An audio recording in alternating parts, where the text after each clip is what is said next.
Take a good look at Zachary Thomas Nehus.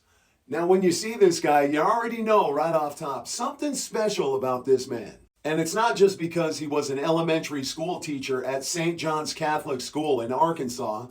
It's actually because he was arrested and then charged with 30 counts of possessing and distributing sexually explicit material related to children. And people that were involved with the prosecution and the hearing of this case were so traumatized by the explicit nature of the materials that they had to witness that a lot of them have had to seek professional counseling. And again, this was a teacher at a Catholic elementary school. And just like we see time and time again all over this nation, the prosecutor dismissed 20 of those counts and allowed Nehus to plead guilty to 10. He then went to an open sentencing, and so the jury gave him 24 years in prison. Yay, that's a big win for the rest of us, right?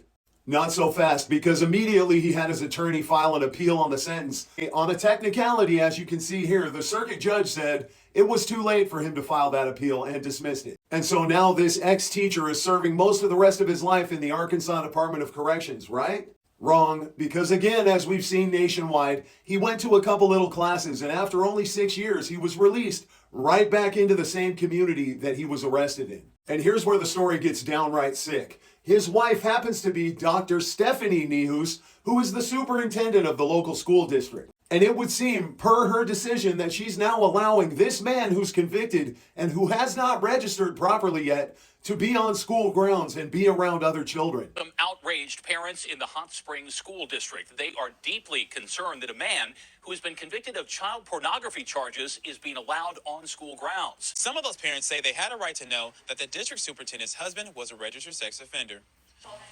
Many parents who attended never got a chance to understand why Zachary Nehus, the district superintendent's husband, is allowed on school property after being convicted and pled to 10 counts of child pornography. Whether or not it's legal, I mean, that's a whole other issue that should be taken separately. But this issue right here is whether or not it's moral or if it's even ethical. Well, we want her to resign. And we want her to publicly apologize for letting all of his parents not even know and just put our kids in a situation like that. Dr. Stephanie Nehus addressed the public this week about her husband on social media. She says the district followed all policies and law and assures her husband has done the same thing.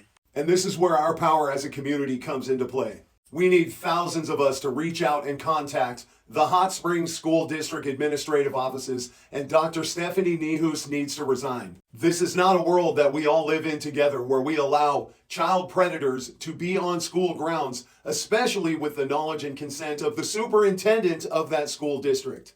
And for real, these are the type of people that are administrating our schools.